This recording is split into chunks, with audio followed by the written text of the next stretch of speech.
দক্ষিণ আফ্রিকায় দুর্বৃত্তের গুলিতে প্রাণ হারিয়েছেন প্রবাসী ব্যবসায়ী আবু নাসের শামীম। পরিবারের স্বপ্নবুকে নিয়ে দূরপ্রবাসে সংগ্রাম করা মানুষটির মৃত্যুর খবর পৌঁছাতেই তার গ্রামের বাড়ি নোয়াখালীতে নেমে এসেছে শোকের ছায়া। স্বজনদের কান্নায় ভারী হয়ে উঠেছে চারপাশ, স্তব্ধ পুরো পরিবার। দক্ষিণ আফ্রিকার জোহানেসবার্গের পার্শ্ববর্তী বাড়া এলাকায় নিজ ব্যবসা প্রতিষ্ঠানের সামনে মাথায় অস্ত্র ঠেকিয়ে তাকে গুলি করে হত্যা করা হয়।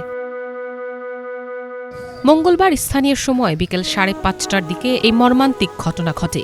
সন্ত্রাসীরা হঠাৎ এসে তাকে লক্ষ্য করে পরপর কয়েক রাউন্ড গুলি চালালে ঘটনাস্থলেই মৃত্যু হয় তার। নিহত আবু নাসের শামীম কোম্পানীগঞ্জ উপজেলার চরকাকড়া ইউনিয়নের বাদামতলী এলাকার বাসিন্দা। ৪ সন্তানের জনক এই প্রবাসী ২০০৭ সালে জীবিকার তাগিদে দক্ষিণ আফ্রিকায় পাড়ি জমান। দীর্ঘ পরিশ্রমে গড়ে তোলেন ৪ থেকে ৫টি ব্যবসা প্রতিষ্ঠান, যার ওপর নির্ভর করেই চলত পুরো পরিবার। আমার আব্বু যখন সে যাচ্ছিল, আমি তখন ছিলাম 4-5 ক্লাস।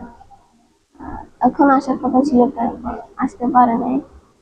আমার সাথে আরো 1 মাস আগে কথা হয়েছে, কিন্তু দিনের পরে সে বাড়িতে আসবে। আর পর আমি বাড়িতে থাকে, আমি আসতেছি। এখন লাশ হয়ে আর আসবে।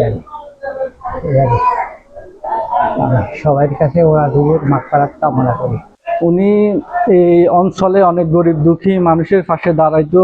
যখন কেউ বিপদে পড়তো তখন সবাই ফোন দেওয়ার সাথে সাথে উনি দেশে থেকে ছুটে যেত। কিন্তু দেশে না থাকলে আমাদের মামাতো ভাইরা আমরা সবাই মিলে যা হেল্প করতাম। গরিব দুঃখী অসহায় মানুষেরা শোনার পরে অনেক কষ্ট হয়েছে। নিহতের ছেলে জানান, সম্প্রতি একটি দোকান বিক্রি নিয়ে নোয়াখালীর আরেক ব্যবসায়ীর সঙ্গে বিরোধ তৈরি হয়।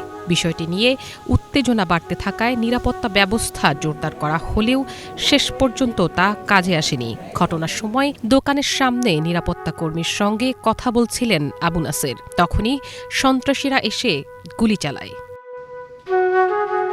হঠাৎ এমন মৃত্যুর খবরে ভেঙে পড়েছে শামীমের পরিবার। একমাত্র উপার্জনক্ষম মানুষটিকে হারিয়ে দিশেহারা স্ত্রী সন্তানরা। গ্রামের বাড়িতে চলছে শোকের মাতম। স্বজনদের আহাজারিতে ভারী হয়ে উঠেছে পুরো এলাকা। দ্রুত তার লাশ বাংলাদেশে আনতে সরকারের কাছে আবেদন জানিয়েছে নিহত আবু নাসেরের পরিবার। আমি আবু রফসান ইতিহাস, মৃত আবু নাসের শামীমের বড় ছেলে। আমার আব্বা বিগত ২০০৭ সাল থেকে সাউথ আফ্রিকাতে রয়েছে। তো উনি প্রত্যেক ২ বছর ৩ বছর অন্তর অন্তর দেশে আসতেন।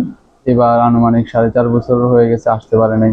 রিসেন্টলি আমাদেরকে বলছে উনি আসবে, হয়তোবা নেক্সট মান্থে বা ঈদের আগে আসবে, কোরবানি ঈদের আগে। বাট ওনার আসা হইল না। আমাদের আকুল আবেদন থাকবে আমাদের যাতে এটা সুষ্ঠু বিচার হয়, আমরা যাতে সুষ্ঠু বিচার পাই। আমার আব্বার এই হত্যাকাণ্ডের সাথে যারা জড়িত, যারা জড়িত, আমার পরিবার South Africa high commission, Bangladesh high কমিশনের কাছে জোর দাবি জানাই। আমার বাবার এই হত্যাকাণ্ডের সঠিক বিচার দাবি করি। আমার আব্বু বিদেশে বাইরে থাকার পর আমার আব্বুর মন ছিল দেশে। আমাদের 4 ভাইয়ের জন্য ওনার খুবই ছিল। আর উনি বিদেশ থাকা অবস্থায় উনি দেশে অনেক দান সৎকার দুঃখীদের পাশে ছিল। আমি আমার বাবার হত্যার বিচার চাই। প্রবাসে সংঘটিত এই হত্যাকাণ্ডের সুষ্ঠু বিচার ও মরদেহ দ্রুত দেশে ফেরাতে সরকারের হস্তক্ষেপ কামনা করেছেন পরিবারের সদস্যরা। Banglavision news desk.